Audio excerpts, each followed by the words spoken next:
성종실록 130권 성종 12년 6월 5일 무신 첫 번째 기사 1481년 명성화 17년 임금이 경복궁에 거동하여 경회로 아래에서 두 중국 사신에게 잔치를 베풀었다.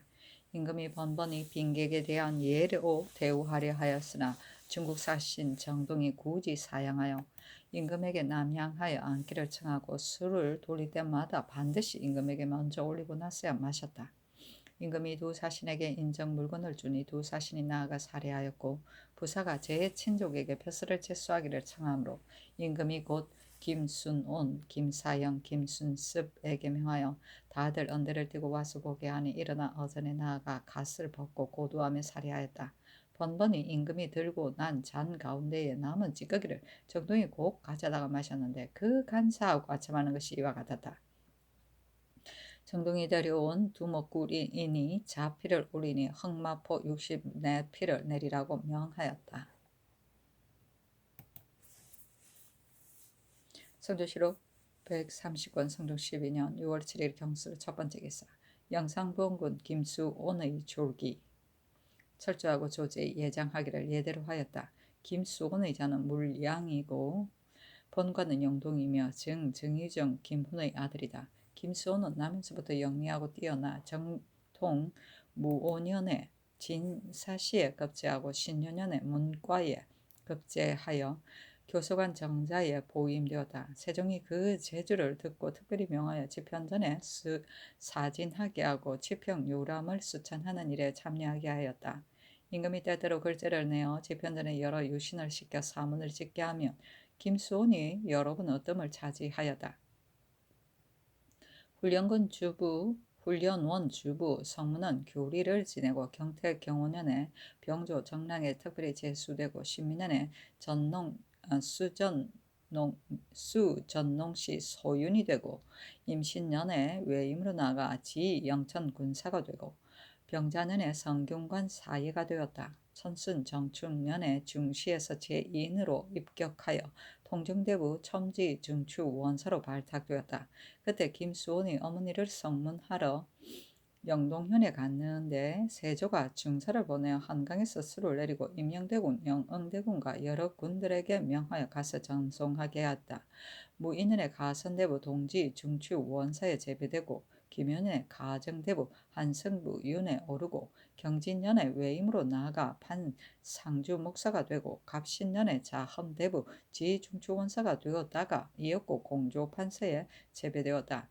성화 병술년에 발령시에 어뜸으로 입격하여 특별히 숭정대부를 가자받고 또 등준시에 어뜸으로 입격하여 판중추 부사에 올랐다. 세조가 김수원의 집이 가난하다 하여 사온과 여러 관사를 시켜 경연을 준비하게 하고 의정부 여러 정승들에게 명하여 궁원을 가져가서 압연하게 하고 또 중사를 보내어 서대, 금낭, 나, 기, 의복, 화, 모 따위의 물건 40여 건과 안마와 쌀 10석을 내렸다.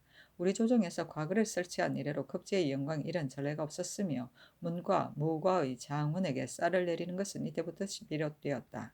무자년에 승록대부에 오르고 기축년에 금상이 즉위하여 보국승록 대부를 가자하고 신묘년에 순성 주하리 공신의 호를 내리고 영상부원군에 봉하고 가번년에 영중추 부사에 제배되고 정유년에 다시 영상부원군에 봉하였다.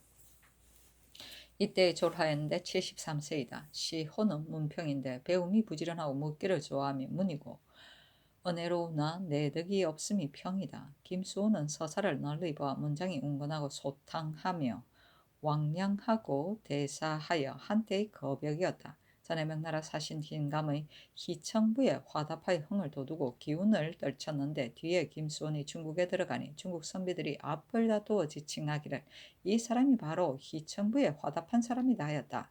세조가 자주 문사를 책시하였는데 김수원이 늘 어뜸을 차지하였다. 전에 원각사 비명을 지었는데 주문한 자가 많이 고친 것을 김수원이 보고 말하기를 대수가 지은 것을 소수가 어찌 능히 고치겠는가 하였다. 그러나 신묘에 아우러서 선하게 몹시 빠져 부처를 무턱대고 신봉하는 것이 매우 심하였다.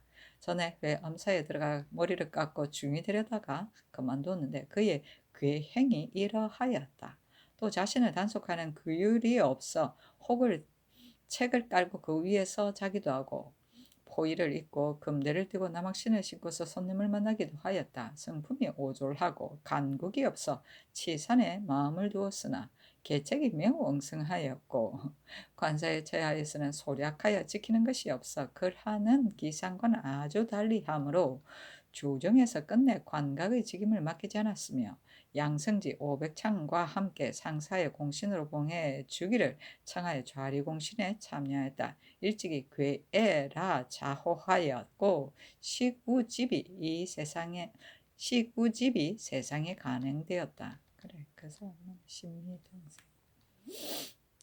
발령씨는 세조 때 임시로 베푼 과거이다. 세조 12년 1466년 단오들의 종친과 무 백관을 모아 수를 내리고 친히 글을 지음을 베풀었는데 이때 선발에 합격한 사람은 김수원 등 모두 40인이었다. 등중씨는 세조 때 특별히 베푼 과거이다. 세조 12년 7월에 종친과 재상 이하의 문관으로서 장원하는 사람을 시험하였게 하였는데 이때 김수원도 12인을 선발하였으며 그 뒤 9월에 무과 등준시의 최적 등 51인이 선발되었다. 소탕은 도량이 커서 작은 것에 얽매이지 않음이고 왕량은 문장의 기세가 충만하고 큼이고 대사는 매우 거침이 없으며 거벽은 대가이고 책시는 책문으로 시험함이며 괴행은 상도를 벗어난 행동이다. 오졸은 오활하고 졸렬함이다. 간국은 재감과 공량이다. 관각은 홍문관과 예문관을 말한다. 승조실록 130권 성종 12년 6월 8일 신해 첫 번째 기사 승정원에 전교하기를 원자가 중국 사신을 따라 온 사람의 자필을 보고 싶어 하는데 어떻겠는가 하자 승지들이 대답하기를 원자가 한 번 자필을 본들 어찌 크게 해로울 것이 있겠습니까마는 원자의 나이가 어리기는 하나 중국 사람들이 우리나라에서는 세자가 자필을 구강하게 하더라는 말을 들으면 안 되지 않겠습니까 하니 전교하기를 세자를 가르치려면 좌우 전우가 다 바른 사람이라야 한다는 것은 내가 모르는 것은 아니다마는 원자가 어려서 보고 싶어 하기 때문에 경들의 말이 옳다 하였다. 사신이 논평하기를 승지들이 함께 의논할 때 김세적은 머리를 숙이고 한마디 말도 못하였다. 대개 김세적은 무사이니 어찌 세자를 보양하는 도리가 알겠는가? 대저 후설의 직임은 사람을 가려서 재수하지 않아서는 안 되는데 변수, 양찬, 오순, 이공, 변철영 같은 사람이 교대로 승직하다니 어찌 왕명의 출납을 마땅하게 할 수 있겠는가 하였다. 성조실록 130권 성종 12년 6월 9일 임자 첫 번째 기사 경년에 나아갔다. 강하기를 마치자 장령 이평 헌납 서교가 아뢰기를 통사 김유경은 이제 속 바치는 것을 허가하였으니 매우 미편합니다. 전에는 중국에서 무역해오는 궁각은 50부 뿐이었으나 이번에 150부를 더하였으므로 우리나라의 경사가 이보다 더 할 수 없으니 잊을 리가 만무한데 김유경은 자문을 집에 두고 고빠지지 않았으므로 그 마음을 쓰지 않은 것이 심합니다. 세종조에서는 무릇 4대에 관계되는 문서가 착오가 있는 자는 한자나 반액일지라도 다 결장하고 속바치게 하였으니 김유경은 결장하지 않을 수 없습니다. 또 권근은 단속하지 못하였으므로 역시 죄가 있는데 용서하였고 사부사의 죄도 논하지 않았으니 모두 미편합니다. 임금이 말하기를 사부사 서장관이 어찌 김유경이 바치지 않은 줄을 알았겠는가? 이는 다른 실정이 없으므로 용서하였다 하자 이평등이 말하기를 김유경의 집사람이 그것이 자문인 줄도 모르고 잘못하여 훼손하였더라면 작은 일이 아니었을 것입니다. 반드시 결장하여 뒷사람을 경계해야 합니다. 임금이 말하기를 전례를 상과에 아래라 하였다. 이평이 또 아뢰기를 신등이 정효종이 벼슬을 개최하는 것을 여러 번 청하였으나 사유 이전의 이름으로 논하지 말라고 본부하셨습니다. 신이 덧건데 생제는 용서하고 호종은 죽인다 하였으니 정효종의 죄는 용서할 수 없는데 더구나 정효종은 본래 탐욕스럽고 포악하여 변변치 못한 소인 중에서도 심한 자입니다. 전에 범한 것도 많이 있으므로 신이 말하겠습니다. 정효종이 출사하면 반드시 널리 물건을 요구하여 진발이가 길에 끊임없이 따르며 돌아올 때 반드시 감사 절도사의 계본을 받아서 오는 까닭은 물건을 영마에 싣고자 하기 때문입니다. 조관이라서 계본을 받아가지고 오면서 비루한 짓이 막심하므로 정효종이 예방에 출사하면 사람이 다 벌어 가지고 간다 합니다. 지난번 집이 박숙달이 신에게 말하기를 내가 경상도 도사로 있을 때 정효종이 사명을 받들고 왔는데 토색질을 하되 만족할 줄을 몰라서 주는 물건이 많더라도 넉넉하게 여기지 않았으니 나도 이 때문에 그 탐욕을 안다 하였습니다. 신의 생각으로는 정효종은 탐욕스럽고 포악하며 재주가 있으니 득지하게 되면 반드시 하지 않는 짓이 없을 것입니다. 정효종이 깨끗하지 못한 것은 신들만이 아는 것이 아니라 좌우의 시종도 압니다. 하니 임금이 말하기를 과연 대간의 말과 같다면 참으로 쓸 수 없는 자이다. 그대들만이 알고서 말하는 것인가 부중이 함께 의논하여 말하는 것인가 하자 이평이 말하기를 함께 의논하여 아뢰는 것입니다 하였다. 임금이 좌우에게 묻기를 과연 그러한가 하자 영사 한 명이가 대답하기를 참으로 이 말과 같다면 그때 개청하여 죄주었어야 할 것입니다. 하고 동지사 이극기는가 말하기를 그러한 일을 신은 잘 모릅니다. 전일의 일을 적발 추론하니 대체 어떠하겠습니까? 하니 도승지 김승경이 말하기를 신도 잘 모르나 다들 청렴한 자가 아니라고 합니다. 하고 이평이 말하기를 신이 어찌 모르는 일을 알겠습니까? 정효종이 전마하러 영안도에 갔을 때 이승에 이르러 현감 김정에게 청하기를 내가 이번 길에 이미 웅피 18장을 얻었는데 나에게 2장을 더 20장을 채우게 하겠는가 하였으나 김정이 너그럽게 여기고 허락하지 않았습니다. 김정이 더럽게 여기고 허락하지 않았습니다. 또 경찰관으로 전라도에 가서 제포를 둘러 만으로 시켜 포후를 베풀게 하고는 새로 만들고 큰 것을 보면 곧바로 말아왔으니 그 탐욕이 이러합니다. 하는 임금이 말하기를 그대들이 어찌 사사로운 혐의로 말하겠는가 공론일 것이다. 다만 한 사람의 말에 따라 임무를 진퇴하면 뒤에 패단이 있을 것이다. 의정부와 영도령 이상과 홍문관을 시켜 의논하여 아뢰게 하라 하였다. 김승경이 아뢰기를 전일 중국 사신 정동이 말하기를 중국에서 창을 설치할 때 우리나라에서 양식을 나라야 할 것이라고 하므로 성상께서 성지가 없었다고 답하시니 정동이 성지를 내리는 것이야 어찌 어렵겠습니까? 요동에서 주문하면 성지가 있을 것입니다 하였습니다. 중국 사신이 이 일 때문에 나오면 그 폐해가 매우 클 것이므로 신의 생각으로는 정동에게 타일럿은 미리 막아야 한다고 여깁니다. 의주는 당첨에서 멀리 떨어지지 않아서 그 백성이 서로 통하지 않을 리가 없는데 저들에게 의탁하여 들어간다면 뒤에 돌아올 수 없을 것입니다. 또 삼도는 기름진 곳이고 의주의 백성이 그것에 힘입어 살았는데 경작을 금한 뒤에는 날로 잔패하여 갑니다. 저들이 먼저 와서 경작하여 먹으면 안 되니 참을 설치하기 전에 우리가 먼저 경종하는 것이 어떻겠습니까? 또 관방을 엄하게 하지 않을 수 없겠습니다. 하니 임금이 말하기를 이 일도 영도령 이상을 시켜 의논하게 하라 하고 임금이 또 말하기를 정동이 말하기를 장유승이 근래 북경에 가지 않았으므로 하나가 시원치 못합니다 하였는데 이 말은 과연 그렇겠다. 북경에 가는 정사는 안 되겠으나 부사로 차출하여 보내면 무방할 듯하다. 또 정동이 말하기를 한충인을 차출하여 보내라는 것은 성지가 있었습니다 하였는데 이것 이제 보내야 할 것인지도 의논하라 하였다. 생제는 과실로 일으키는 해를 말한다. 고종은 믿는 데가 있어 고의로 다시 죄를 범합니다. 출사는 지방으로 출장 가는 것이다.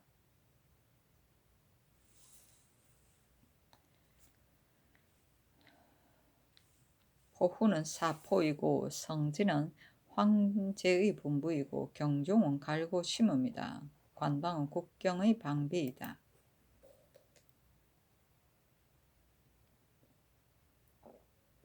성주시로 130권 성종 12년 6월 9일 임자 두 번째 기사 성정전에 나아갔다. 단송도감의 마감하는 관원이 들어와 이를 아뢰었다. 김승경이 의덕을 가지고 들어와 아뢰기를 한충인을 차출하여 보내는 일은 정승들이 말하기를 근래 한시의 족친으로서 봉사하는 자가 끊임없이 잇따르므로 배단이 매우 적지 않은데 이제 성지도 없는데도 쉽사리 들이보내는 것은 미편합니다 하였습니다. 하니 임금이 말하기를 중국 사신이 성지하고 말하는 것은 믿기 어려울 듯하나 성지가 아니라고도 할 수 없으니 정조에 부사로 차출하여 보내야 하겠다 하였다. 김승경이 또 아뢰기를 정효종의 이런 정성들이 말하기를 그가 범하였다는 것은 그 사실을 모르겠으나 김정, 박숙달이 다 탐욕스러운 사람이라고 합니다. 공론이 이러하니 성상께서 재단하시는 것이 어떠하겠습니까 하고 홍문관의 관원들이 말하기를 사람의 심술은 알기가 매려 어려운데 이들은 신들은 정효종과 평소에 교훈이 없으므로 어느 일이 탐욕스럽다는 것을 확실히 아는 것이 없었습니다. 그러나 사림이 다들 깨끗하다고 믿지 않고 이제 대간이 말하는 탐욕하고 포악한 형상이 한둘이 아니니 그 공론을 알만합니다 하였습니다. 하니 임금이 마감하는 관원을 돌아보고 묻기를 그대들도 또 정효종을 알 것이다. 그 사람됨이 어떠한가 하자 장하권 정 이집이 대답하기를 물리가 다 탐욕하다고 칭합니다 하고 성균강 관 직강 김영정 홍문관 교리 김훈 군기시 첨정 김거금이 말하기를 우리가 다 욕심이 있는 자라고 합니다 하니 임금이 말하기를 깨끗하지 않다면 조정에 서기에 마땅하지 않으니 개차하라 하였다. 김승경이 또 아뢰기를 장유성이 북경에 가는 일은 정승들이 말하기를 당상관에 오른 통사 중에 조정도에서 혹 관합사로 북경에 간 자는 있었으나 사부사는 안 되겠습니다. 장유성은 전에 통사로 왕래하였는데 이제 부사로 북경에 가면 중국에서 어떻게 생각하겠습니까? 아마도 사대의 예에 어그러질 것입니다. 또 장유성이 20여 번 북경에 갔었으나 그 재주는 거기에서 그쳤으니 이제 북경에 가더라도 더 나아질 것이 없을 것인데 더구나 이제 나이도 늙었지 않습니까? 하였습니다. 임금이 말하기를 내가 참작하겠다 하였다. 김승경이 또 아뢰기를 관방의 이런 정승들이 말하기를 정주, 인산, 지경에는 예전에 성터가 있었고 방산에서 강변까지는 다 예터가 있으니 지금 수추가의 험한 땅에 의가하여 지켜야 할 때이나 평안도의 밀력만을 쓰면 이를 성취하기 어렵고 다른 도의 밀력을 아우러 써야 성취할 수 있을 것이니 중신에게 붙여 점차 조치하게 하는 것이 어떠하겠습니까? 또 중국에서 참을 설치하기 전에 의주의 관문을 설치하여 오랑캐를 막게 하는 것이 옳겠습니다 하였습니다. 하니 임금이 말하기를 그렇다면 재상을 보내어 조치하게 해야 하겠다 하였다. 김승경이 또 아뢰기를 삼도에서 기경하는 일은 청승들이 말하기를 전에는 백성에게 가라 일구도록 허가하였으나 중간에 검하에 가지 못하게 하였으니 이제 다시 기경하는 것이 편하겠습니다 하였습니다. 하니 임금이 말하기를 그렇게 하라 하였다. 김승경이 또 아뢰기를 정승들이 다 말하기를 당첨은 우리나라를 위하여 설치한다고는 하나 양식을 나르는 것은 실로 우리나라의 큰 폐해이므로 성지가 있더라도 따르기 어려운 형세이니 이제 정동에게 말하기를 우리나라에는 저축한 곡식이 부족하여 해마다 연변을 방하는 군사와 사신의 영송에 드는 곡식을 대기해도 늘 부족한 것을 걱정하는데 이것은 태감이 아는 바이니 우리나라를 위하여 선치하기 바란다고 해야 합니다 하였습니다. 하니 임금이 말하기를 그렇게 하라 하였다. 의덕은 의결된 안건이다. 관압사는 물건이나 사람을 맡아 호송하는 사신이다. 성조실록 130권 성종 12년 6월 9일 임자 세 번째 기사 군자감 청정 이안이 상소하기를 신은 초야에 미천한 선비로서 일찍이 부모를 잃어 어릴 때의 교양의 시기를 잃어 시설을 배우지 못하고 국마만을 익혔습니다. 무가에 2번 급제하여 뱃슬길에 통할 수 있었으나 곧 한산이 되어 손과에 물러가 있었는데 을미년에 다행히 부름을 받고 특별히 단천 군수에 재배되었습니다. 6년 동안 특이한 성적이 없었는데 또 본직으로 옮겨 조정의 반열에 잠야하게 되니 밤낮으로 환감하여 조금이라도 은혜에 보답하려고 생각합니다. 신이 5월 20일의 전지를 보건대 이제 농사철을 당하여 대단히 가물고 비가 내리지 않아 농사가 죄다 피폐하고 또 이달 19일에는 광주 땅에 우박이 내려 곡식을 해쳤으니 그 까닭을 묻자면 허물이 실로 나에게 있다 하셨는데 신이 2번 3번 읽고 감탄을 금할 수가 없었습니다. 재변의 꾸지람을 전하께서 인책하여 자신에게 돌리고 언로를 넓게 열어 과실을 들려 주기를 바라시니 예전에 밝은 임금일지라도 이보다 더할 수 없었을 것입니다. 상가 평소에 품었던 것을 다음에 조목별로 아뢰겠습니다. 1. 신이 그늘에 우연히 저자 안을 지나다가 쌀자루를 메고 하늘을 우러러보며 탄식하는 자를 만났는데 신이 그 까닭을 물었더니 대답하기를 나는 경상도의 정병이다. 이제 번들어야 할 것인데 서울에 머루를 미천이라고는 다른 물건이 없고 무명 2필 뿐이다. 지금 무명 한 필의 값이 겨우 쌀 서말인데 절구에 찧어서 키를 까불면 열흘 양식밖에 안 될 것이니 번들 날이 반도 못 지나서 서울에 머무를 미천을 죄다 없어질 것이다. 그러므로 탄식한다 하기에 신도 민망하게 여겼습니다. 그늘의 승상께서 경계의 백성이 칙사를 맞을 때에 의지할 양식이 닿을 것을 염려하여 특별히 창고, 곡식 2만석을 내어 무릇 1일정 안에 사는 자에게는 모두 구워주게 하셨으니 언덕이 매우 넉넉합니다마는 신의 어리석은 생각은 이러합니다. 경계의 백성은 본래 재고울의 의창이 있으므로 관국을 꿀 수도 있고 아침에 저자에 가서 물건을 매매하여 저녁거리를 마련할 수도 있겠으나 대저 먼 도에서 번들러 온 군사라며 좌우를 돌아봐도 빌릴 곳이 없고 고향은 멀리 떨어져 있어 내왕할 가망이 없으므로 의지하여 희망으로 삼는 것은 무명뿐인데 지금 쌀값이 이처럼 비쌉니다. 신이 생각하건대 여러 창고의 쌀이 거의 100만 석이나 되는데 조종조 이래로 저축이 이렇게 많던 적이 없었습니다. 이 무거운 오래된 쌀을 말수를 넉넉히 쳐서 번드는 군사가 파는 무명을 사들였다가 흉년이 되어 쌀이 흔할 때 도로 쌀로 바꾸기를 신은 바랍니다. 그렇게 한 백성을 구제할 뿐더러 본래의 수량보다 많아져서 창고의 곡식이 본래처럼 채워질 것입니다. 옛 임금은 흉년이 아닐지라도 전조의 반을 줄여서 민생을 후하게 하였는데 더구나 이 백성과 나라가 다 편리한 것이겠습니까? 이제 듣건대 남쪽 지방은 적지가 천리나 이어 백성이 굶주림에 고통하는데 감사가 된 자는 교제의 권도를 잘 쓰지 못하고 수령이 된 자는 신도하는 법에만 얽매이며 사체를 놓을 곡식을 가진 자는 가뭄의 재해가 있을 것을 염려하여 곡식을 헛다주지 않으므로 처자를 데리고 구제하여 주기만 바란다 합니다. 오늘 이후로 비가 헛주게 내리더라도 밀보리가 미리 이미 말라 손상되어 농식이 몹시 걱정되니 어찌 경작하지 않아도 절로 크는 싹이 있겠습니까? 올해의 흉작은 병진년의 새해 때보다 심할 것이니 전하께서 유념하시기 바랍니다. 함흥군은 영안도의 중앙입니다. 그러므로 감사의 본영이 된 지 오래이며 지난번 난적 때문에 강호하여 군으로 하여금 감사를 영흥으로 옮겼으나 그 패단이 세 가지입니다. 영흥은 오진에서 1,000열이나 떨어져 있고 그 사이에 왕성령, 함관령, 마운령, 마천령의 네 고개가 있으니 무릇 진상과 공사를 가져오는 자가 네 곳의 매우 험한 고기를 넘어야 영흥에 다다를 수 있고 송사할 일이 있는 백성 그 험하고 먼 길을 꺼려서 신원하지 못하는 자가 많습니다. 이것이 그 패단의 첫째입니다. 영흥은 함흥에서 100수십리 떨어져 있는데 함흥에 본래 사는 영노비가 번갈아 영흥에 가서 입역합니다. 가난한 무리가 본골에서 입역하는 것도 오히려 감당하기 어려운데 더구나 매달 양식을 싸가지고 험한 고기를 넘어 다른 고을에 입역하는 것이겠습니까? 이것이 그 패단의 둘째입니다.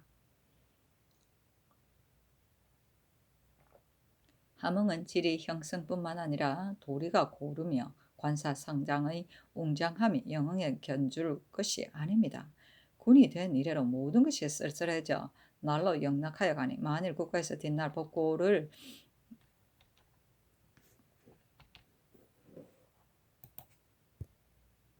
다시 의논하게 되면 결손된 것이 반드시 많아 수복하기 어려울 것입니다. 이것이 그 패단의 셋째입니다.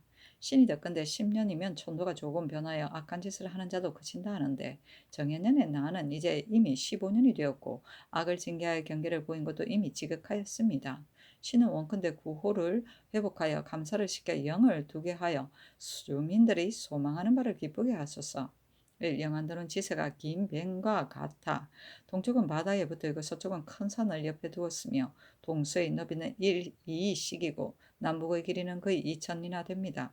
서울부터 육진까지는 길 하나가 있을 뿐이며 그 남쪽에 철령, 왕성령, 함가령이 있고 북쪽에 마운령, 마창령이 있어 그 고개가 몹시 험준하고 석경이 빅 둘러 있으므로 이른바 양장촉도라는 험한 곳입니다. 남도 북도의 절도사와 우후 평사와 육진의 첨절제사의 군관 및 북적 가운데 내조하는 자와 무시로 사변을 치부하는 자가 왕래할 때 한 길로만 다니므로 마치 물고기가 떼를 지어가고 기러기가 줄을 지어가듯이 끊임없이 잇따르니 이 때문에 영마가 잠시도 쉬지 못하고 달아서 죽게 되는 것이 이루 셀 수 없습니다.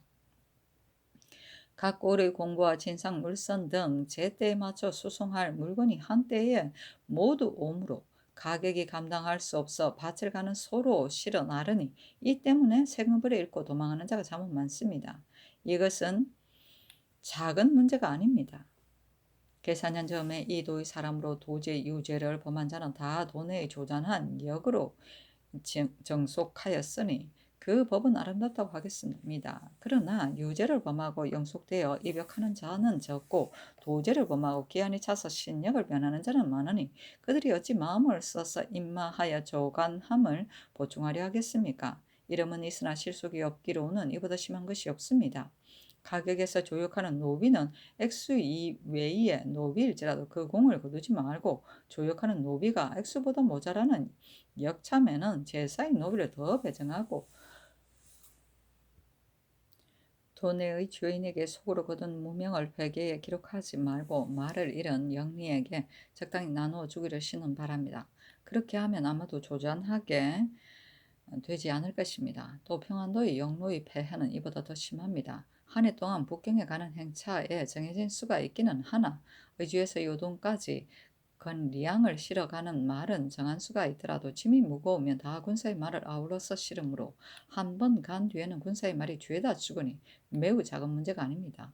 또 그년에는 중국 사신이 잇따라 왔으므로 영로의 패를 이루 말할 수 없고 따라서 생업을 잃고 도망하는 자가 열 가운데 늘 대이어서 쓴 됩니다. 서경에 이르기를 필부가 임금을 위하여 스스로 마음을 다하기를 얻지 못하면 임금도 함께 그 공을 이루지 못하리라 하였으니 한낱 지아비가 그 뜻을 얻지 못하여도 넉넉히 화기를 상하여 재앙을 부를 수 있습니다. 무율하는 방책을 따로 세워서 조잔하게 되지 않기를 시는 바랍니다. 1. 세종조에는 전디 가사의 매매는 5년으로 기한을 정하여 가난한 백성이 급한 일을 당하여 판 것을 신고하고 나서 천천히 도로 물릴 수 있게 하였습니다.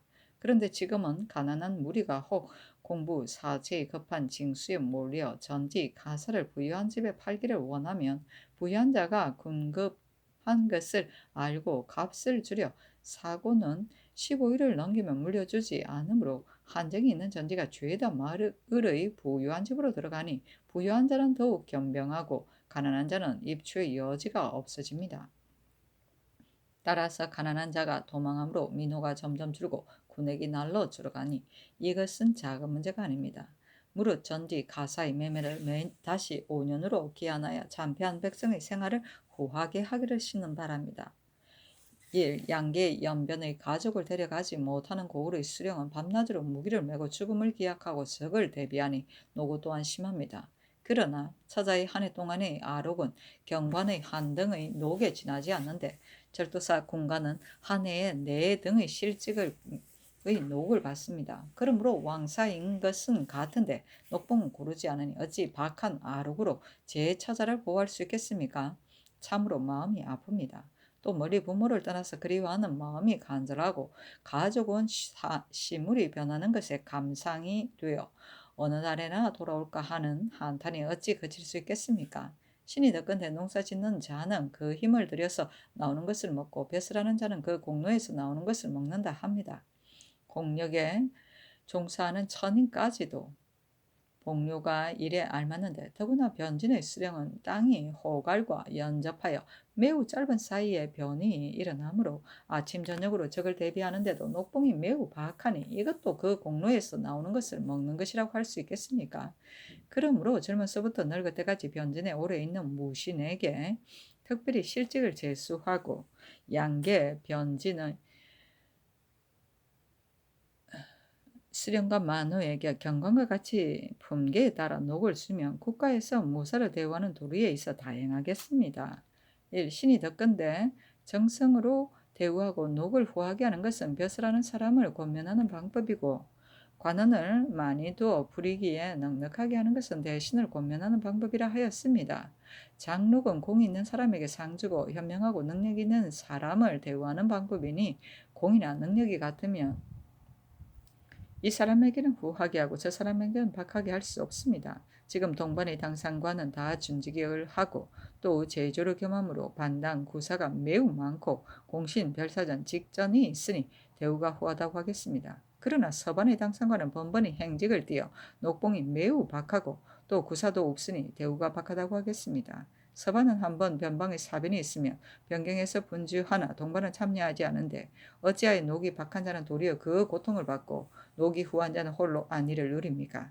세상에서 말하기를 행직 당상관은 구사가 없어서 문 밖 출입을 하지 않는다 하고 다락에 올랐는데 사다리를 치운 격이라는 비평까지 있습니다. 오기가 이르기를 한진에 양심이 있는 것은 녹이 고르지 않기 때문이다 하였으니 장록이 고르지 않아서는 안 되는 것은 오랜 일입니다.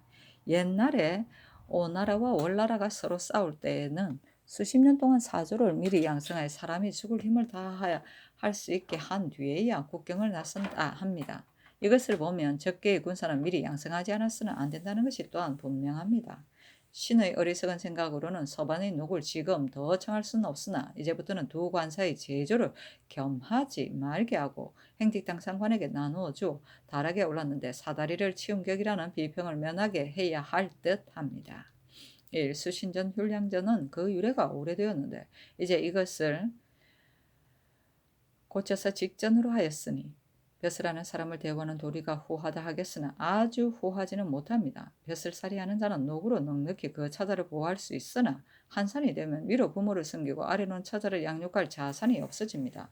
또 처자로서는 한번 지압이나 아비를 잃으면 가업이 영락하여 아침에 그날 저녁거리를 마련할 수 없는 자가 되게 많습니다.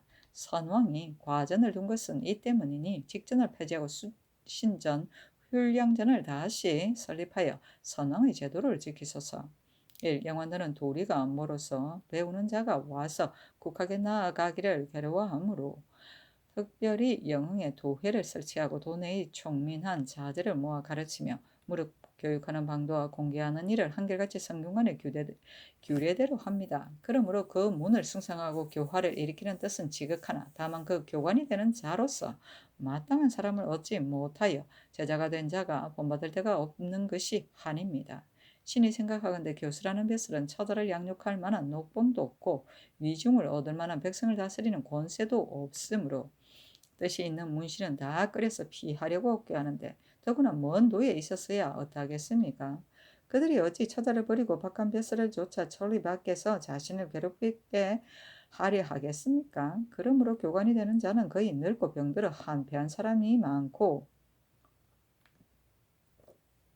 조금도 재주와 학식이 겸비되어 사표가 되는 것을 감당할 만한 자라면 법으로 다스리더라도 차라리 주의를 얻을지언정 부임하지 않으니 그리고도 교관으로서 마땅한 사람을 얻어 인재를 양성한다는 것은 역시 어렵지 않겠습니까?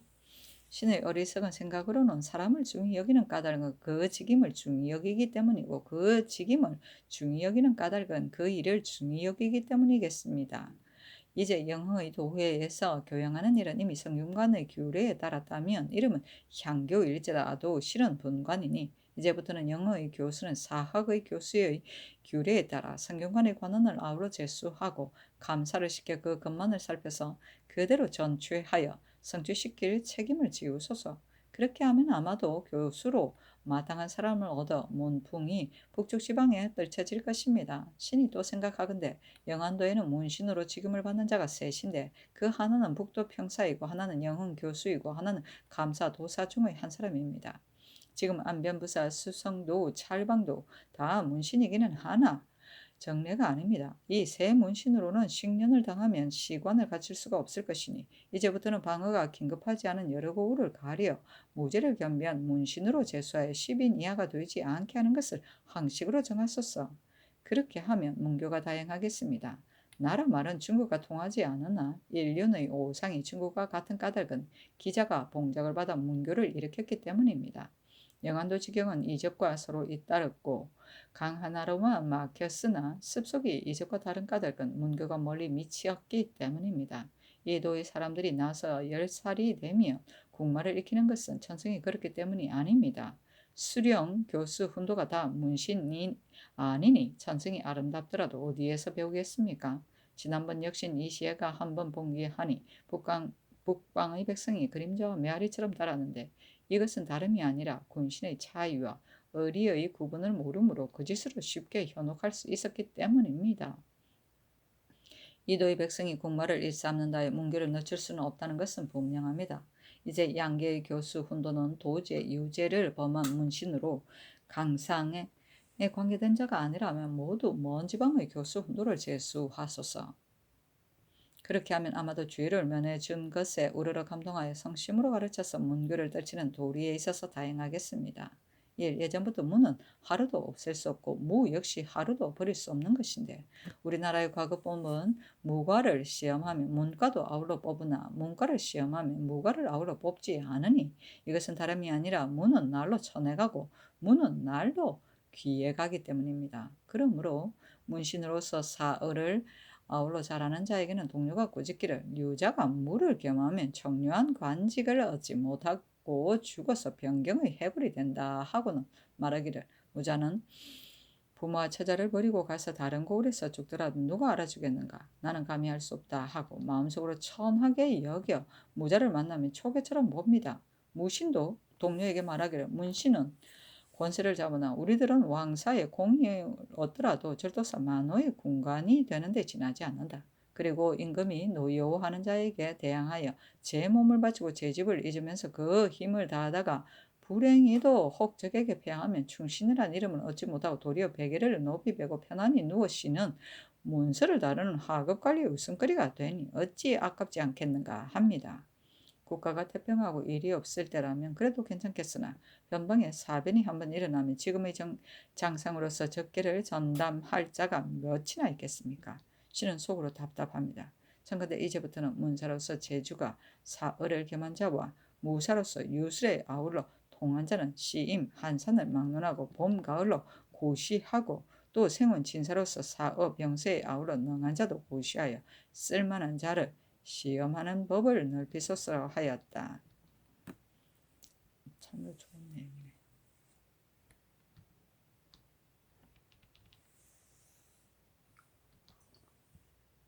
성조실록 130권 성종 12년 6월 10일 개축 첫 번째 기사 경년에 나아갔다. 강하기를 마치자 지평 정이공이 아뢰기를 올해의 가뭄의 재해는 전라도 경상도가 더욱 심하므로 고황에 관한 모든 일을 미리 갖추지 않아서는 안 됩니다.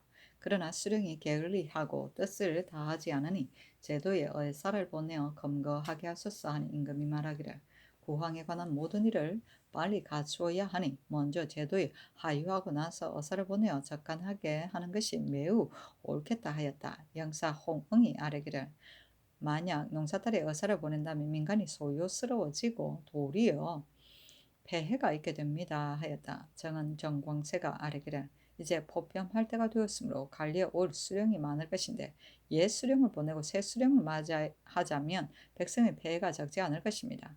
하등은 어쩔 수 없겠으나 개만한 수령은 올 뼈가 있거든 채차하는 것이 어떻겠습니까? 아니, 임금이 말하기를 그렇게 하라 하였다.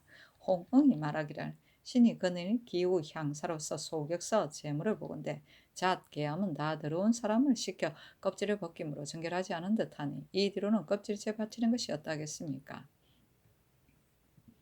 또 도류는 겨우 사서 삼경을 알면 다 훈도가 되어 보려하므로 남아있는 자는 다 미열하여 이래 정통하지 못하니 태일전 참봉에 소격서의 도류를 사출하여 보냈다가 관리 올 때 경적을 제수하면 그들도 그 직임을 즐겨서 이래 정리할 것입니다. 또 제복이 매우 누추하니 향사는 매우 깨끗하더라도 제사에 참여하는 자가 다 깨끗하지 않은 옷을 입는다면 신이 어찌 험량하겠습니까? 하고 동지사 이파가 말하기를 소격서 제사의 예의는 매우 느리고 번거롭습니다. 논의에 이르기를 체제에 있어 관한 뒤의 절차를 나는 보고 싶지 않다 하였거니와 예의가 번거롭고 느리면 성경이 헛어질 것입니다. 또 늙은 재상이 향사가 되면 어찌 노고나에 권태롭지 않겠습니까? 이 예에는 의주가 없고 도류의 송경은 다 노자를 모방하였으므로 그의 이단과 같으니 참작하여 고치는 것이 어떠하겠습니까? 하니 임금이 말하기를 제2는 조종조로부터 써온 것이므로 쉽사리 고칠 수 없다. 그 나머지 일은 해사를 시켜 의논하게 하여 아뢰게 하라 하였다. 적가는 부정을 적발합니다. 체제는 5년에 한 번 지내는 큰 제사이다. 관은 제사를 지낼 때 울창주를 땅에 부어 신을 강림하게 하는 것을 말한다. 성조실록 130권 성조 12년 6월 10일 개축 두 번째 기사 제도의 관찰사에게 하사하기를 올해는 비가 제 시기를 어겼으므로 백성이 생업을 잃을 것이니 구황에 관한 모든 일을 미리 갖추지 않아서는 안 된다.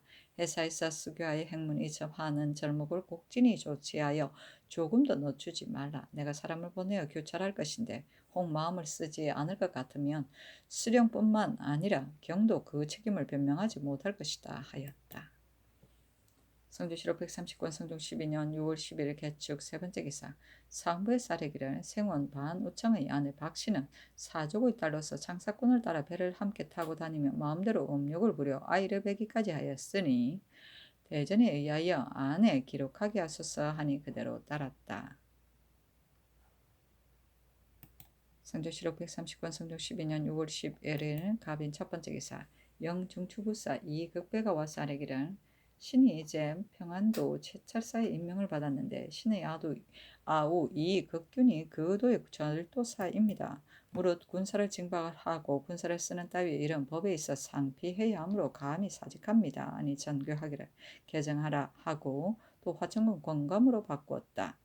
그 가져갈 사목에 이르기를 1. 의주의 강영면의 성은 읍성부터 옛 장성까지 주척으로 계산하여 25,380척이고 옛 장성부터 해구까지 82,595척이고 구룡년 연대부터 석계 연대까지 25,186척으로 모두 13만 3,161척이므로 정육 20일에 1척마다 3명을 부리는 것으로 계산하면 역도가 39만 9,483명인데 본도의 군인 5만 3,204명 중에서 번든 수군 육군의 군사와 여러 고을의 아전, 생교와 서울에서 종사하는 사람을 빼면 3만여 명에 지나지 않으니 대개 13년 걸리는 일입니다.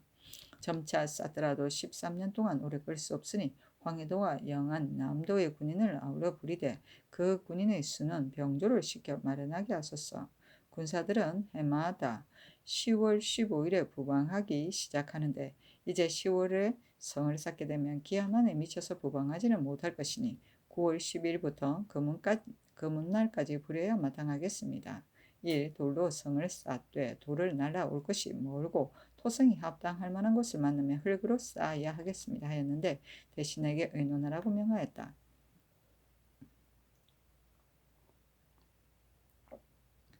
한 명의 등이 의논하기를 사목에 따라 시행하되 다만 성을 쌓는 일에 영안남도 황해도의 군인을 아울렀으면 소유할 듯하고 또 한때에 다 쌓을 일이 아니니 본도의 연호군 보병과 당령 수군만을 부려 수년 동안 해마다 농한기에 돌을 많이 주어 모은 뒤에 쌓기 시작하는 것이 옳겠습니다. 중국 사신이 지나가는 곳에서 성 쌓는 것이 보이는 곳에 표를 세우고 중국 사신과 중국 사신을 맞이하여 오는 장사들이 표를 세운 까닭을 묻거든 강 상류의 염도는 이미 다 성을 쌓았으나 이 아래는 아직 쌓지 못하였는데 지금 적변이 바야흐로 긴급하므로 올가을에 쌓기 시작하려 한다고 대답하면 되겠습니다. 하니 그대로 따랐다. 연호군은 나라에서 큰 토목공사를 할 때에 호적을 통해 그 지역에 대규모 동원하던 대수 인원을 말한다. 즉 일반 민호에 배당하여 천역에 나가는 인도를 말한다. 당령 성군은 번상의 차례를 당하여 근무 중에 있는 수군을 말한다. 성주시로 130권 성종 12년 6월 12일 을묘 첫 번째 기사 정사를 보다. 성주시로 130권 성종 12년 6월 12일 을묘 두 번째 기사. 경년에 나아갔다 강하기를 마치자 대사한 조간이 아뢰기를 병부의 자문을 아뢰지 않은 것은 통사의 주의일 뿐만 아니라 서정관 사부사에게도 죄가 없을 수 없으니 모두 죄해 주소서 하니 임금이 말하기를 사부사 등은 시로 정상이 없으므로 이미 용서하였다 했다. 조관이 말하기를 사부사는 일행의 모든 일을 검거하는데 어찌 죄가 없다 하겠습니까? 하니 임금이 말하기를 통사 김유경은 범한 것이 간사함으로 죄 주었으나 사부사는 이미 통사에게 맡겼는데 어떻게 일마다 살필 수가 있었겠는가? 하자 동지사 이극기가 말하기를 일행의 일을 사부사가 검거하지 못하고 통사에게 맡겨서 집에 두고 아뢰지 않게 하였으니 과연 죄가 있으니 대간의 말이 옳습니다 하였으나 임금이 들어주지 않았다. 사간 경중이 아뢰기를 가뭄이 심하니 지체된 옥사가 있을런지 모르겠습니다 하니 임금이 말하기를 이미 제도의 관찰사를 시켜 죄수의 정상을 살피게 하였다마는 사유한 뒤에 범한 것이 얼마나 되는지 모르겠으니 사람을 시켜 살펴야 하겠다. 옛 사람이 이르기를 땅에 거물거 옥이라고 하더라도 들어가지 않기를 바란다 하였다. 죽어 마땅한 자는 어쩔 수 없으나 살 길이 있는 자는 옥에 오래 지체하여서는 안 된다 하고 이어서 좌우에게 물었다. 경준이 말하기를 관원을 보내면 폐해가 있을 것이니 그걸로 관찰사에게 하유하소서 하니 임금이 말하기를 하사하여 이른 뒤에 관원을 보내어 다시 살펴야 하겠다 하였다. 임금이 또 묻기를 팽성정은 부자를 분간하는 것은 어떤 한가 하니 조관이 대답하기를 정인사의 중이 도다의 집에 왕래한 일은 결린 인을 장신하였으나 실정을 알아내지 못하였다고 도다가 악공과 간통한 일은 이미 승복하였으나 이 때문에 아비가 된다고 지목할 수는 없습니다. 또 팽성정이 제 아들이라고 하여 선원에게 싣고서 7년 뒤에야 자기의 아들이 아니라고 고하였으니 아마도 이것은 첩을 미워하여 말한 것인 듯 하므로 이것은 의심스럽습니다. 하고 이극기가 말하기를 천하에 어찌 아비가 없는 사람이 있겠습니까마는 이것은 연의 일이 아니니 내버려 두고 논하지 말아야 옳겠습니다. 하자 임금이 말하기를 부자를 분간하는 것은 본래 아름다운 일이 아니나 참으로 종친의 아들이라면 선원록에서 이름을 없애는 것이 애매할 듯하고 아니라면 이름이 선원록에 실려 있는 것이 또한 옳지 않다. 그러나 실정을 알아내기 어렵다면 내버려 두는 것이 옳다 하였다. 경중이 또 아뢰기를 단송도감에서 분간하는 일 중에서 양편의 문건이 분명하지 않은 것은 다 속공하니 이것도 과기를 상하여 재앙을 가져올 만합니다. 하고 조관이 말하기를 옳고 그른 것 간에 먼저 차지하여 사용한 지 20년이나 30년이 되는데 속공하면 어찌 억울한 것이 없겠습니까? 연한을 세우거나 반을 주는 것이 어떠하겠습니까? 하니 임금이 좌우에게 물었다. 이 극기가 말하기를 반을 주는 것은 그런 자의 다행이고 바른 자의 불행이니 연한을 세우는 것은 온당할 듯합니다. 하고 정창송이 말하기를 우리나라의 사족은 오로지 노비에게 힘입어 사니 하루아침에 속공한 그 괴로움이 적지 않을 것입니다. 하니 임금이 말하기를 문건을 고쳐 간사하게 속인 것이 뚜렷한 자는 속공하는 것이 옳겠으나 문건이 분명하지 않아 곡직을 가리기 어려운 것은 연한을 세우는 것이었다 한가 영돈영 이상에게 의논하라 하였다. 결인 이는 아주 가까이 사는 이웃을 말한다. 선원 녹은 왕실의 세보이다. 성종시록 30권 130권 성종 12년 6월 10일 언묘 세 번째 기사. 두 중국 사신이 도성 남쪽에 나가 유람하는데 도성지 김승경에게 명하여 가서 위로하게 하였다. 성조시록 130권 성종 12년 6월 13일은 병진 첫 번째 기사. 경년에 나아갔다 강하기를 마치자 집이 박숙달이 아뢰기를 무릇 태형을 받을 죄를 범한 자에게 형문하여 정상을 알아낸 뒤에 또 법에 따라 태형에 처결하는 것은 미편하니 세종조 예의에 따라 고신한 수를 태수에서 감하는 것이었다 하겠습니까 하였다.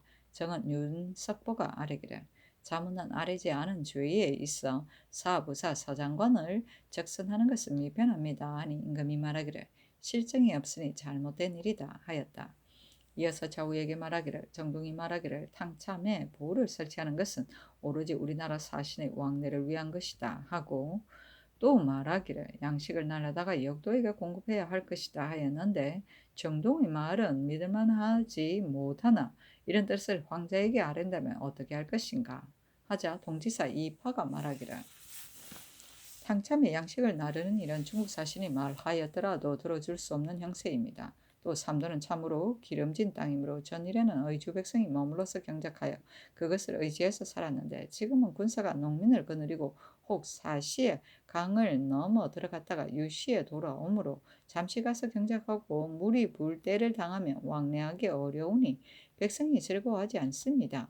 경작하려면 반드시 목적과 농막을 설치하고 군사를 시켜 특별히 수호하게 해야 할 것입니다. 다만 평안도는 피폐한데 이제 또 성을 쌓고 삼도에서 경작하고 배를 만드는 등의 일을 한꺼번에 모두 거행하면 그 폐해가 막심할 것이니 점차로 하는 것이 어떠하겠습니까? 하니 임금이 말하기를 어찌 모두 거행할 수 있겠는가? 무슨 배를 만드는 일을 멈출 것을 빨리 관찰사에게 하유하라 하였다. 성조시록 130권 성종 12년 6월 13일 병진 두 번째 기사. 승정원이 전교하기를 기후를 2번 거행하였으나 하늘이 아직 비를 내리지 않으니 제사를 거행한 자가 성경을 극진하게 하지 못해서 그러한가. 다시 비는 것이었다한가. 시장을 옮기는 등의 일을 중국 사신이 들으면 안 되지 않겠는가 하자 승지들이 아뢰기를 비가 내릴 때까지는 비는 것이 좋겠습니다. 시장을 옮기는 등의 일은 다 하늘의 경계를 삼가는 것인데 어찌 안 될 것이 있겠습니까? 아니 정교하기를 그렇다면 거행하라 하였다. 성조실록 130권 성종 12년 6월 13일 병진 세 번째 기사 승정원을 전교하기를 이제 바야흐로 몹시 더운데 형장을 쓰면 사람의 목숨을 다칠 듯하다. 7월까지 기한하여 이리 강상 장도에 관계되어 장 60대 이상이면 율문에 따라 시행하고 그 이하는 속을 바치게 하며 여자는 장 90대 이하를 속바치게 하고 자범이면 장 100대 이하를 속바치게 하되 자범으로서는 가난하여 속바치지 못하고 스스로 장형을 받기를 원하는 자는 덜어주도록 하라. 또 사수는 이미 판결이 나더라도 이제 한죄가 심할 때를 당하여 차례대로 처형하며 경고하는 뜻에 방해될 듯하다. 부대시로 처형할 자도 모두 추분이 되거든 시행하라. 이 뜻을 제도에 하유하라 하였다. 성조실록 130권 성종 12년 6월 13일 병진 네 번째 기사 평안도 관찰사 신정에게 하사하기를 의주의 삼도는 토질이 기름져서 고을 백성이 경작하여 이익을 얻어온 지 오래되었다. 지난번 변방의 우환으로 말미암아 버려두어서 폐허가 되었는데 이제 밭을 회복하여 민생을 후하게 하고자 한다. 다만 전에는 농민이 섬 안에 가서 살면서 오로지 농업을 일삼고 가을이 되었어야 돌아왔는데 수확이 매우 많아서 백성이 즐겨하였으나 그 뒤에는 머물러 사는 것을 허가하지 않았으므로 왕래하여 경작하니 피차가 다 그 생업을 잃었다. 어떤 사람은 섬에 머물러 있을 때 큰 물이 나며 피할 만한 곳이 없다 하여 논의가 같지 않은데 멀리서 헤아릴 수가 없다. 경작하는 것을 편리하다고 생각하며 저기 들어오는 길의 요해처에 목적을 설치하고 망을 보고 왕래하며 경작하는 것과 섬 안에 가서 살게 하고 변장을 시켜 수호하다가 가을에 곡식이 성숙하고 나서 돌아오는 것 중에서 어느 것이 편리한지 민정을 상세히 묻고 편부를 잘 헤아려서 아뢰라 하였다. 성조실록 130권 성종 12년 6월 14일 정사 첫 번째 기사 천초사 홍기달에게 하사하기를 중국에서 계주, 탕참 등에 보를 설치하고 방수하려 한다 하는데 사실인지 모르겠다. 경이 요동해 가거든 견문을 번거롭게 하지 말고 먼저 통사를 보내어 아뢰라 하였다. 성조실록 130권 성종 12년 6월 15일 모 첫 번째 기사 임금이 경복궁에 거동하여 경예로 아래에서 두 중국 사신에게 잔치를 베풀었다. 다례가 끝나고서 두 사신에게 인정 물건을 주니 두 사신이 임금 앞에 나아가 하례하였다. 술을 대접하는 예가 끝나고서 상사가 연꽃을 구경하기를 청하자 임금이 말하기를 그렇게 하시오 하니 두 사신이 연못가에 가서 구경하고 아뢰기를 전하의 성덕을 입어 꽃을 구경할 수 있었습니다 하였다. 임금이 말하기를 중국에도 지대가 있는지 모르겠소 하니 상사가 말하기를 있습니다. 큰 못이 있고 용주 봉선이 못 가운데 가득하여 보기에 매우 좋으나 모두가 백성의 고효를 긁은 것인데 전하의 못에서는 백성을 사랑하고 덕을 쌓는 것을 익히 보겠습니다 하였다. 임금이 말하기를 무슨 덕을 쌓은 것이 있겠소 하고 이어서 상사에게 말하기를 송나라 인종 진종 때는 꽃을 구경하고 고기를 낚는 잔치가 있었다는데 지금도 그러한 일이 있어 하니 상사가 말하기를 있기는 하나 전하께서 백성을 사랑하는 것만 못합니다 하였다. 임금이 말하기를 백성이 바로 나라의 근본이고 근본이 튼튼해 나라가 편한데 어찌 백성의 힘을 쓰겠소 하니 상사가 말하기를 참으로 동방의 성인이십니다 하고 앞에 나아가고 고도하고 화려하는 잔을 올렸다. 임금이 말하기를 대인이 어찌하여 나를 성인이라 하오 하니 상사가 말하기를 전하께서 백성이 바로 나라의 근본이고 근본이 튼튼해 나라가 편하다고 말씀하셨습니다. 이처럼 백성을 사랑하시니 성인이 아니겠습니까? 하였다. 상사가 두목을 씻겨 자비를 올리다고 청하니 임금이 허락하였다. 상사가 또 아뢰기를 올해의 성절사는 한 증인을 자출하여 보내어 한시의 마음을 위로하셔야 하겠습니다 하자 임금이 말하기를 그 사람은 직질이 나자 성지가 없는데도 차출하여 보내면 중국 조정에서 조선에는 다른 재상이 없기에 반드시 한가를 사신으로 충당하는가 할 것이니 불가하지 않겠소 하니 상사가 말하기를 전하의 덕이 하늘 같으신데 무슨 어려울 것이 있겠습니까? 성지가 없다면 제가 어찌 감히 말하겠습니까? 하므로 임금이 말하기를 이번 성질사로는 한 충인에게 연고가 있으므로 충차하지 못하니 뒤에 차출하여 보내겠소 하였다. 상사가 또 아뢰기를 차씨 안씨의 친척에게 벼슬을 높여주기를 청합니다. 하자 임금이 말하기를 다 직사가 있어 하니 상사가 말하기를 제가 눈으로 보지 못하였으니 북경에 돌아가서 어떻게 알리겠습니까? 하므로 임금이 말하기를 내일 주에다 객관이 보내어 찾아뵙게 하겠소 하였다. 상사가 또 아뢰기를 중국에 들어간 내관의 친척은 다 가엾이 여기에 돌보아야 하겠으나 그 중에서 이진은 본국에 대한 매우 정성스러우니 그 형 이광을 승진시켜 언대의 벼슬을 제수하시면 이진이 어찌 감복하지 않겠습니까? 하자 임금이 김승경에게 명하여 이진의 형을 시켜 언대의 관복을 입고 와서 보이게 하니 상사가 임금 앞에 나아가 고도하고 사리하는 수를 올렸다. 이어서 시위하는 내관, 승지, 사홍은 제조에게 수를 주기를 청하므로 그대로 따랐다. 임금이 승지에게 명하여 자피를 올린 사람에게 자등을 두어 포목을 내리게 하였다. 상사가 잔을 돌리는 예가 끝나고서 나갔다. 성종실록 130권 성종 12년 6월 16일 기미 첫 번째 기사 평안도 관찰사 신정 절도사 이극균에게 하유하기를 전주사 홍기달이 돌아올 때에 맞이하여 올 군사는 성식이 없거든 연례대로 시행하고 성식이 있더라도 긴급하지 않거든 연례 외에 의주에 유방하는 군사 30명을 더 뽑아서 들여보내고 긴급하거든 군마를 적당하게 많이 뽑아 직질이 높고 재력이 있는 수령을 가려서 거느려 보내어 동팔참까지의 반이 되는 곳에 가서 맞아오게 하여 소홀하지 않게 하라 하였다. 성조실록 130권 성종 12년 6월 16일 기미 두 번째 기사 호주에서 아뢰기를 이제 전교를 바꾼데 비가 제 시기를 어겨 백성이 먹기 어려우니 팔도의 곡물 중에서 경감할 만한 것을 의논하여 아뢰라 하셨습니다.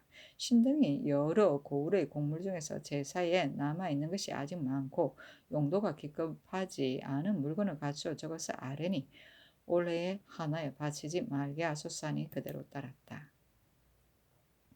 성조실록 130권 성종 12년 6월 16일 기미 세 번째 기사 예조에서 아뢰기를 종정국이 전일의 적 위에 3인을 참수하여 보냈고 남은 무리 20인 중에서 이제 또 13인을 사살하여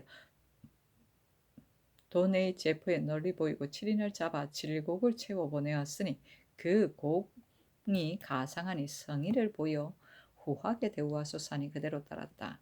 질곡은 수갑과 차고이다. 성조실록 130권 성종 12년 6월 17일 경신 첫 번째 기사 성정원의 전교하기를 이 뒤로는 일품인 종친의 아내로서 병을 앓는 자에게는 약을 주도록 하라 하였다. 성조실록 130권 성종 12년 6월 17일 경신 두 번째 기사 너무 긴데 전 내자씨 정효중이 상언하기를 근일 법사에서 신을 탐하다고 지적하여 논박하니 신은 몹시 답답하여 견딜 수 없습니다.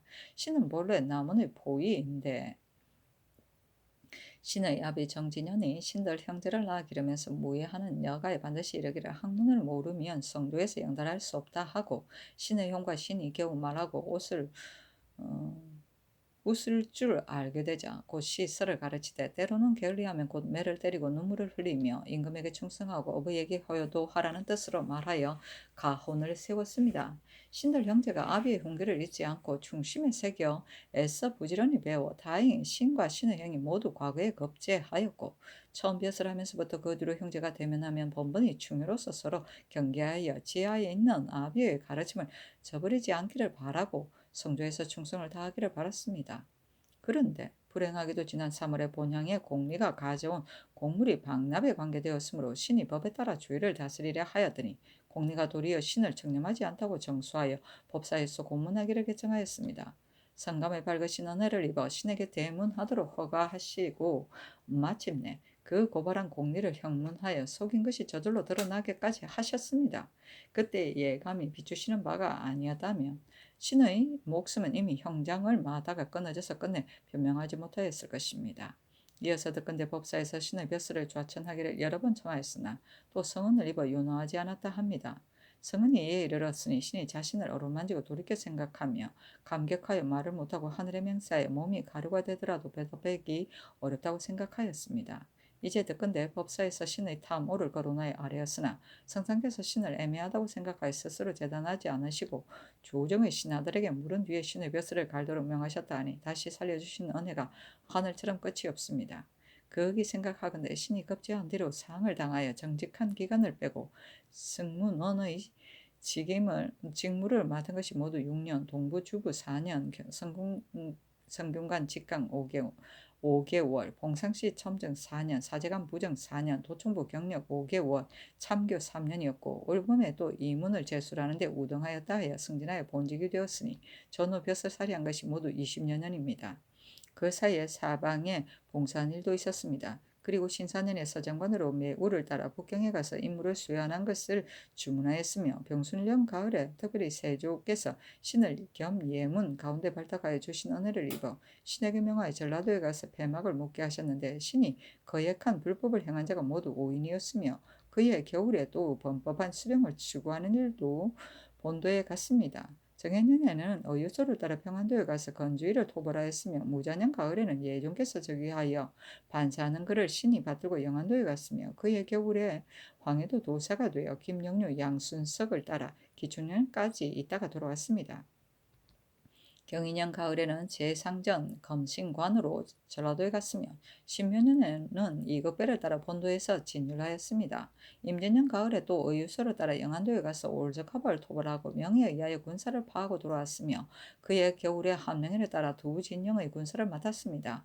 계사년에는 외사를 경상도에 호송하였으며 가보년에는 서장관으로 김지를 따라 덕종의 고명을 추청하고 돌아왔습니다.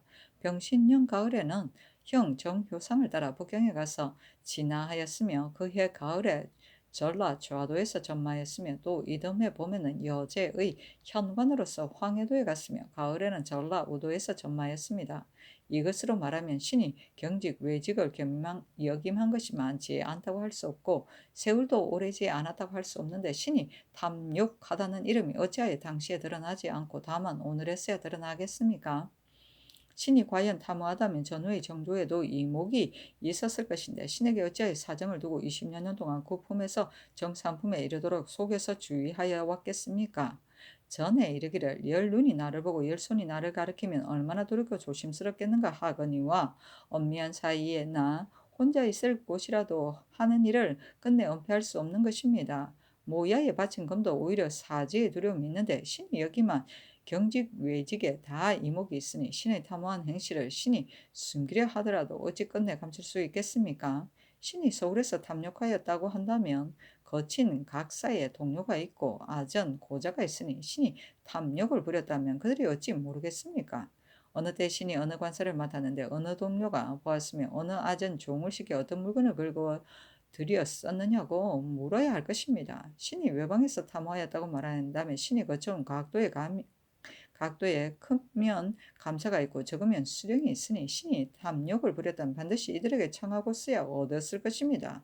어느 때 어떤 사명으로 가서 어느 관부를 청하여 어떤 물건을 얻었었느냐고 물어야 할 것입니다. 더구나 출사할 때는 거느리는 자가 신의 집의 종이 아니며 짐을 싣는 것이 신의 집의 말이 아니니 신이 얻은 것이 있다면 그거 주고받고 나른 것이 저절로 드러날 수 있을 것입니다. 낱낱이 밝혀 물으면 그들이 어찌 소신을 위하여 꾸미고 조정을 속여 숨기려 하겠습니까? 그럴 리가 만무합니다. 더구나 신은 전에 이급배 의유속 김영류의 종관이었는데 사신과 종관은 따로 거처하고 따로 다니는 것이 아니고 늘 서로 수반함으로 그 짐도 서로 떨어지지 않으니 신이 얻은 것이 있다면 같은 길을 서로 수반한 사람으로서 위로는 당상관이 있고 중간에는 중간이 있고 아래로는 복례가 있으므로 서로 모를 리가 만무합니다. 이급배 의유서 김영류와 같은 때의 종관이었던 김계종, 원보곤, 김긍류 같은 사람들에게 묻는다면 듣고 본 것이 있으면 어찌 전하께 숨기려 하겠습니까? 신이 따라갔던 김질 매우 양순석으로 말하면 이미 죽었으나 북경에 간 부사 이계손 박양신이 있고 또 통사 몇 사람이 있으니 만리를 가르적에 신의 탐호한 것을 스스로 감추려 하더라도 그들이 어찌 모르겠습니까? 낱낱이 물으며 신의 진위를 알 수 있을 것입니다. 대저 사양하고 받고 얻고 주는 것은 선비의 큰 예절이므로 신이 어리석기는 하나 왕래를 대강하는데 아는데 탐욕을 그려 한없이 요구하여 씻고 들어와 살림을 꾀하는 일을 신이 어찌 감히 남이 싫어하는 것을 무릅쓰고 참아하겠습니까? 신이 하고 싶더라도 신이 명을 받은 신하로서 탐욕을 못 견디어 한번 처신을 잘못하면 그들이 얼굴에 침을 뱉고 응하지 않을 것이니 신이 탐호하다 하더라도 애써서 감히 하지 않았을 것입니다. 이것은 정리가 그리하고 사세가 그러한 것입니다. 다만 신의 성품이 본래 솔직해서 스스로 닥달하지 못하며 벗들 사이에서도 마음에 품은 것을 숨겨 참지 못하고 거부와 찬성을 뜻대로 나타내며 혹 남의 잘못을 보면 곧 숨김없이 배척함으로 사람들이 혹 신을 우직하다고 비평합니다. 그러나 신은 바른 도리로 사람을 섬기는데 내가 훼손된 들 무엇이 상심되겠는가 하고 스스로 생각하였는데 신의 이 태도는 동료가 다 아는 바입니다. 봉사할 때는 외관이 혹 영송에 신뢰를 하거나 공무에 시기를 늦추면 신의 막내된 생각에는 왕위는 미천하더라도 서열이 제후의 위이니 신이 미천하기는 않아 이미 명을 받은 신하이므로 헛되게 임금의 명을 욕되게 할 수 없다 하여 혹 그 일을 맡은 아전을 매질하거나 수령을 면전에 꾸짖어 조금도 너그럽게 용서하지 않았습니다. 그러므로 원한이 쌓여서 비방을 만들며 비방이 모여서 비평을 일으켜 미워하는 한 사람이 앞장서서 말하면 모르면서 같이 어울리는 자들이 서로 모여서 오늘의 악명을 듣게 되었으니 이것은 신이 스스로 얻은 것입니다. 요즘 법사에서 탄핵하는 논의에 어찌 근거가 없겠습니까? 혹 눈으로 보았다면 반드시 분명히 살폈을 것이며 전해 들었다면 그것을 말하는 자가 어찌 근거 없는 일인데도 말하였겠습니까? 잠으로써 아들을 아는데도 오히려 살인을 의심하였는데 법사가 밝을지라도 어찌 능히 거꾸로 살펴서 신에게 의심을 두지 않겠습니까? 신은 신을 조옥에 내려 신의 탐호한 절차를 상세히 밝히기를 바랍니다. 신이 변명하면 신에게 다행이겠으나 변명하지 않는다면 임금을 속인 죄를 어찌 감히 피하겠습니까? 신이 생각하건대 일국의 시민이 오늘의 성명을 만난 것은 참으로 천년에 한 번 있을 행동입니다. 그러므로 이때에 애매한 정상을 변명하지 못한다면 변변치 못한 신은 그만이겠지만 아마도 뒷날 억울한 일을 당하여 원망을 품은 자들이 변명하지 못하여 화기를 손상해서 재앙을 부르는 것이 오로지 이로 말미암을 듯합니다. 신이 천의를 무릅쓰고 변명하려고 생각하는 까닭은 다시 차임될 것을 생각하여 직위와 녹봉을 탐내는 것이 아닙니다. 다만 전하께서 신이 애매하다는 것을 밝게 아시어 특별히 명하여 버려두게 하셨는데도 신이 도리어 이 악명을 얻었고 선부가 변변치 못한 신을 교육하여 성취해서 지금에 이르렀는데 신이 또 이 악명을 얻었으니 이것은 위로 전하의 총명을 손상한 아래는 선부의 가르침을 저버린 것이며 춤과 효를 하나라도 잃으면 죽어도 남는 죄가 있을 것입니다. 신의 생각이 여기에 이르니 오정이 찢어져 무너지는 듯 억울함이 어찌 끝이 있겠습니까? 바라건대 성상께서 재단하여 시행하소서 하였는데 영돈형 이상과 대간에게 보이라고 명하였다. 정창성 홍응이 의논하기를 정효정의 탐호한 일을 신은 예전에 전혀 눈으로 보지 못하고 들어서 알지도 못하였는데 이제 대감과 홍문관이 여러 선비의 말로 말미암아서 알았습니다. 과연 그 말과 같다면 탐호한 형경을 한두 사람이 말하는 것이 아니라 곧 공론입니다. 이제 벌 주지 않고 다만 파직하여 내치고 말았거니와 오래 지난 일은 다시 따지기 어렵겠습니다. 하고 한명의 심의 윤사한도 노사신 이급배가 의논하기를 정효종의 탐호한 일을 전에는 듣지 못하였습니다. 들은 것이 있다면 이제 하문을 받았는데 어찌 감히 정효종을 비유하여 숨기겠습니까? 이제 대간이 탄핵하는 일을 들으니 한두 가지가 아닌데 그것은 알 수 없습니다마는 영안도 경찰사 때 곰가죽 18장을 얻고 이성현에게 이르러 그 고을수령 김정에게 말하기를 내가 각 고을에 해서 18장을 얻었는데 더 얻어서 20장을 채우겠다 하므로 김정이 더럽게 여겨 관아에 곰가죽이 있어도 주지 않았다 하나 곰은 그 도에 드문 것인데 그 가죽 18장이 어디에서 나왔겠습니까? 이것을 미뤄보면 그 밖의 것도 알 수 없는 일입니다. 대저 전해들은 일이라 늘 사실과 어그러지는 것이 많은데 정효정이 없는 이로 탈핵당하여 종신도로 뜻을 얻지 못하고 억울한 마음을 품은 것을 영영 풀지 못한다면 작은 일이 아닐 것이니 유사에 내려 낱낱이 국문하게 하소서. 변명하지 못한다면 정효정에게도 무슨 뒷말이 있겠습니까? 하고 윤호는 의논하기를 대간 홍문관이 들은 것이 다 바른 데서 나왔다면 폐기하고 사용하지 않는 것이 옳겠으나 들은 것에 조금이라도 분명하지 않은 것이 있다면 옳지 않은 듯합니다. 정효종은 몰래 문신이고 여기만 지 이미 오랜데 하루아침에 상세히 구문하지 않고 파직하는 것은 미안합니다 하고 조광, 강자평, 박숙달, 경준, 유윤겸, 이평, 정의공, 박원수, 서규, 조숙복, 정광세가 의논하기를 정효종의 탐험은 신들이 알 뿐더러 온 조정이 다 압니다. 참으로 폐기하고 조정의 바늘에 끼지 못하게 하여 선비의 기풍을 격려해야 마땅하니 그 벼슬을 그만두게 하셨으므로 성상은 연애가 이미 지극합니다. 그런데 이제 스스로 깨끗하다고 하고 뻔뻔스러운 얼굴을 외람되게 상언하여 신들과 함께 시비를 밝히려 하니 그 대간을 깔보고 천청을 속이는 것이 이보다 심할 수 없습니다. 죄를 다스리기는 것이 어떠하겠습니까? 연대 의논이 들어가니 보류하라고 명하였다. 여제는 나라에서 역질이 돌 때 지내던 제사로 봄철에는 청명에, 가을에는 7월 보름에, 겨울철에는 10월 초에 하였다. 모야에 바친 금도 오히려 사지의 두려움이 있는데라는 말은 후환의 양진이 형주 자사가 되었을 때 그가 청거한 왕밀이란 사람이 장업 현령이 되었는데 그가 양진을 찾아배우면서 10근을 바치려 하자 양진이 나는 그대를 알아주는데 그대가 나를 몰라주는 것은 왜 그런가 하니 왕밀이 어두운 밤이라서 아무도 모릅니다 하였으나 양진이 하늘이 알고 신이 알고 내가 알고 그대가 아는데 어떻게 모른다고 하는가 하자 왕밀이 부끄럽게 여겨 되돌아갔다는 고사이다. 자모로서 아들을 아는데도 오히려 살인을 의심하였는 데는 옛날 정삼이 비가 땅에서 거처할 적에 그곳의 사람으로 정자와 이름이 같은 자가 살인한 사실이 있었다. 그러자 어떤 사람이 정자의 어머니에게 정삼이 살인하였습니다 하였으나 정자의 어머니는 나의 아들은 사람을 죽이지 않았을 것이다 하면서 대연히 배만 짜고 있었다. 그러나 이렇게 같은 말로 세 사람이 와서 말하자 정자의 어머니가 두려워서 북을 놓고 담장을 넘어 도망하였다는 고사인데, 즉 평소에 사람됨을 잘 알면서도 여러 사람이 똑같이 나쁜 말로 말하면 자연 의심하게 된다는 것이다.